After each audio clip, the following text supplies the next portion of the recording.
Hey guys, welcome to my another blog. তো তোমরা কেমন আছো? আমি সকাল সকাল উঠে পড়েছি। আজকে আমি যাব একটা জায়গায়। চলো আমি তাড়াতাড়ি রেডি হয়ে নিই। রেডি হয়ে গেছি গাইস, দেখতে পাচ্ছ স্নান টান করে সকাল সকাল উঠে রেডি হয়ে শাড়ি পরে আমি একটা স্পেশাল জায়গায় যেতে চলেছি। আজকে তোমাদেরকে দেখাবো সেটাই। তো চলো যাওয়া যাক।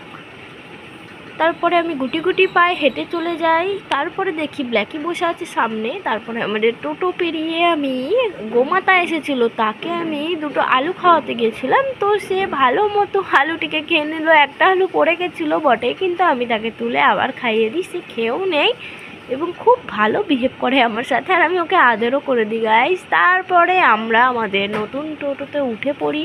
তো দেখতে পাচ্ছ আমার দাদা বসে আছে। তারপরে আমরা চলতে লাগি আমাদের রাস্তাতে, যেখানে আমরা যেতে চলেছি। তো গাইস দেখতে পাচ্ছ আমাকে, আমরা টোটোতে উঠে পড়েছি। এই যে এটা মনে হচ্ছে বৌদি, আর এইদিকে আছে আমার দাদা।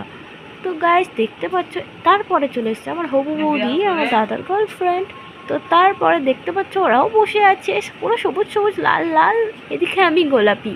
তো গাইস দেখতে পাচ্ছ, তারপরে এই যে আমরা চলে যাচ্ছিলাম, তখন আমার বর আর ভাই হেঁটে হেঁটে যাচ্ছিলো গাইস ফুলের পুজোর মালা টালা নিয়ে। তারপরে আমি আমাদেরকে ফুলের মালা দিয়ে আমরা ওকে বাই করে আমরা মন্দিরে পৌঁছে গেলাম ডাইরেক্টলি। এটি হচ্ছে রবিকালী মন্দির গাইস। এখানে আমরা এসেছি আজকে আমাদের নতুন টোটোর পুজো দিতে। তো গাইস তোমরা দেখতে পাচ্ছ আমি রবিকালী মন্দিরে পৌঁছে গেছি। এই যে আমাদের পুজোর ডালা, আর এইদিকে আছে মহাদেব। তারপরে দেখো এখানে কুকুর শুয়ে আছে খুব ভালোভাবে একবারে মায়ের মন্দিরে।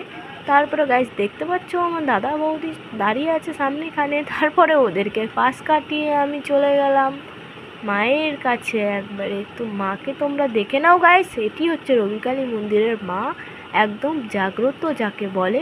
তো গাইস তোমরাও এসো, তোমাদের মনোবাঞ্ছা পূর্ণ হবে। তো গাইস দেখতে পাচ্ছ আমি মাকে প্রণাম করে উঠে গেলাম, এদিকে চলে আসলাম। তারপরে দেখি আমি একটা বড় বিড়াল বসেছিল, তাকে আদর করার পরে আমি দেখছি আমার বৌদি আমার দাদা ফোন আনতে ভুলে গেছিলো, একবারে টোটোর মুখে রেখে দিয়েছিল। তো সে ফোন আনার জন্য গেছিলো গাইস, দেখতে পাচ্ছ ফোনটা নাহলে চুরি হয়ে যেত। তারপরে আমরা পুজোর এখানে চলে আসি, আমাদের পুজো শুরু হয়ে যায় গাইস। মায়ের জন্য আমরা মাকে পুজো দিতে এসেছিলাম। আমার দাদা মোমবাতি দেখিয়ে দিল তারা মাকে গিয়ে। দেখো গাইস পাশেই তারা মা আছে, কত সুন্দর। তো গাইস দেখতে পাচ্ছ তারপরে পুজো শুরু হয়ে গেছে। তারপরে গাইস দেখতে পাচ্ছ পুজো শেষও হয়ে গেছে। আমরা সবাই এবার পুজো করার জন্য টোটোর কাছে যাচ্ছি গাইস। দেখতে পাচ্ছ ঠাকুরমশাই চলে এসছে, আমাদের টোটোর পুজো শুরু হয়ে গেছে গাইস। তো তোমরা দেখো আমাদের টোটোর পুজো হচ্ছে, নারকেল ফাটিয়ে ঠাকুরমশাই চারিদিকে গোল গোল করে ঘুরে নারকেলের জলটি ছিটিয়ে দিল শুদ্ধিকরণের জন্য। তো তারপরে দেখতে পাচ্ছ গাইস ঠাকুরমশাই অলরেডি পুজো শুরু করে দিয়েছে আমাদের টোটোর। এরপরে আমাদের নতুন টোটোতে মালাটি পরিয়ে দিল গাইস। তারপরে আমি ওখানে একটা ছোট্ট বাছুর দেখে তাকে একটু প্রসাদ খাওয়াতে চলে গেছিলাম। তো ফার্স্টের বাছুরটা খেলো, কিন্তু সেকেন্ড বাছুরটা গাইস একদমই খেলো না। আমি জানি না ও কেন খেলো না, আমাকে পছন্দ করলো না কি না আমি জানি না গাইস। তবে আমি ওকে একটু ভালোবাসতে গেলাম, ও কেমন কেমন করছিল। তো তোমরা দেখে নাও গাইস ওর ব্যবহারটি। তবে কিউট ছিল ওরা খুবই, ওদেরকে খাইয়ে আমার খুব ভালো লাগে গাইস।